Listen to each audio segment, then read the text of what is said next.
Hello bachcho, let's have a look at this question which says the surface tension of CHCl3 at 20 degrees Celsius is 27.4 into 10 raised to the power inverse cube Newton per meter. Density of water at 20 degrees Celsius is 0.9982 kilograms meter inverse cube, and that of CHCl3 at the same temperature is 1.595 kilogram meter inverse cube. If the rise of CHCl3 and water in the capillary tube of a certain diameter is 2.33 centimeters and 9.9 centimeters respectively, calculate the surface tension of water. तो हमें chloroform का surface tension provided है, water and chloroform which is CHCl3 दोनों की density provided है, rise of height जो capillary tube में जो राइज है क्लोरोफॉर्म एंड वाटर का वो प्रोवाइडेड है, और हमें सरफेस टेंशन कैलकुलेट करना है वाटर का. द की concept here is surface tension of water. Surface tension को सिंपल टर्म्स में समझें तो ये क्या होता है, it is the force acting per unit length which tends to minimise the surface area. Okay, ये हमें कैलकुलेट करना है फॉर वाटर. गिवन वैल्यूज हम लिख लेते हैं पहले कि हमें क्या गिवन है.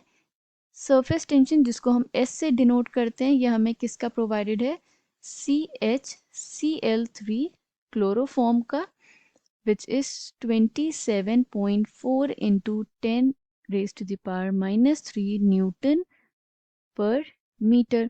Okay, डेंसिटी हमें गिवन है, डेंसिटी ऑफ वाटर क्या है, 0.9982 किलोग्राम मीटर इनवर्स क्यूब, और डेंसिटी ऑफ CHCl3 भी गिवन है which is 1.595 kilogram meter inverse cube. Rise जो हम डिनोट करते हैं H से, CHCl3 के लिए क्या गिवन है, CHCl3 के लिए इट इज 2.33 सेंटीमीटर्स, और राइज ऑफ वाटर क्या है, H2O, इट इज 9.9 सेंटीमीटर्स. तो ये इंफॉर्मेशन हमें प्रोवाइडेड है. तो कैपिलरी राइज हम कैसे फाइंड आउट करते हैं, there is an expression to find capillary rise, H equals to 2S which is surface tension cos theta, theta क्या है, angle of contact between water and capillary, divided by R which is radius, rho density and G specific gravity. अब इसमें हमें R की value given नहीं है, इसको rearrange कर लेते हैं हम इन टर्म्स ऑफ R. तो फॉर्मूला क्या हो जाएगा हमारा, 2S cos theta divided by H, rho and G. Okay, तो cos थीटा क्या है, थीटा जो एंगल ऑफ कॉन्टैक्ट है वो कैपिलरी एंड वाटर के बीच में क्या है, 0. तो cos थीटा होता है 0 होता है, तो cos थीटा या cos 0 की वैल्यू क्या हो जाएगी, cos 0 equals to 1, and specific gravity की वैल्यू भी हम ले लेंगे 1. तो अब इन दोनों वैल्यूज़ को 1 करके जो हमें वैल्यूज़ प्रोवाइडेड हैं हम वो इंसर्ट करते हैं. 2 इंटू सरफेस टेंशन की value which is 27.4 into 10 raise to the power minus 3, cos 0 क्या हो जाएगा 1, उसको हम ओमिट कर रहे हैं. H की वैल्यू जो हमें प्रोवाइडेड है विच इज़ 2.33, ये सेंटीमीटर्स में थी तो इसे हम कन्वर्ट कर देंगे into metres, 10 raise to the power minus 2 into rho की वैल्यू क्या है, डेंसिटी की वैल्यू फॉर क्लोरोफॉर्म, ये हम क्लोरोफॉर्म के लिए फाइंड आउट कर रहे हैं, इट इज़ 1.595। ओके, तो इसे हम कैलकुलेट करेंगे तो हमें क्या वैल्यू मिलेगी, 54.8 इंटू 10⁻³ डिवाइडेड बाय 3.716 इंटू 10⁻²। इससे जो हमें r की वैल्यू मिलेगी दैट विल बी 1.475 मीटर्स। तो क्लोरोफॉर्म की वैल्यूज़ जो हमें वैल्यूज़ प्रोवाइडेड थी उसके बेसिस पे हमने r की वैल्यू फाइंड आउट कर ली 1.475 मीटर्स। तो r will be same for both chloroform and water. तो अब r की वैल्यू से हम सरफेस टेंशन कैलकुलेट कर सकते हैं वाटर का।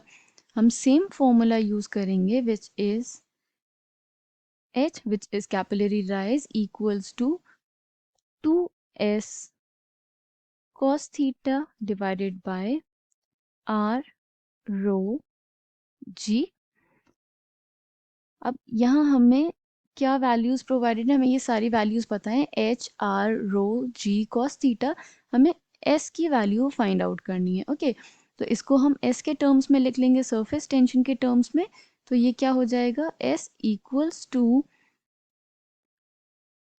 capillary rise into radius into density and g divided by 2 cos theta।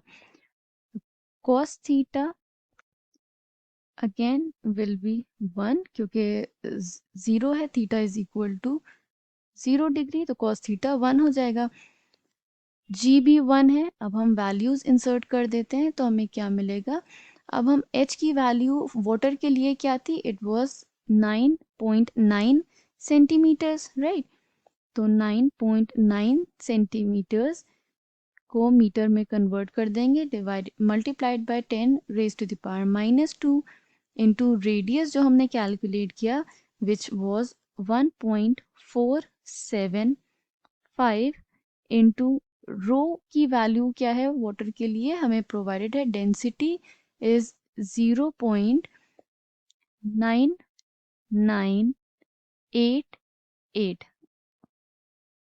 Okay, तो ये वैल्यू हमें प्रोवाइडेड है, डिवाइडेड बाय 2, cos थीटा 1 है उसे ओमिट कर सकते हैं। इससे हमें क्या वैल्यू मिलेगी, 14.57 इंटू 10⁻² डिवाइडेड बाय 2। इससे क्या वैल्यू आएगी, 7.2859 इंटू 10⁻², जिससे सरफेस टेंशन हमें क्या मिल जाएगा, 72.859, जिसे हम इंटू 10⁻³ और we can round off this value to 72.86 into 10⁻³ newton per metre, newton per metre. Okay, तो सरफेस टेंशन की वैल्यू हमें क्या मिल गई, 72.86 into 10⁻³ newton per metre. Options में देख लेते हैं, it is option number B, the surface tension of water is 72.86 into 10⁻³ newton per meter. I hope you understood it well. Thank you and best of luck.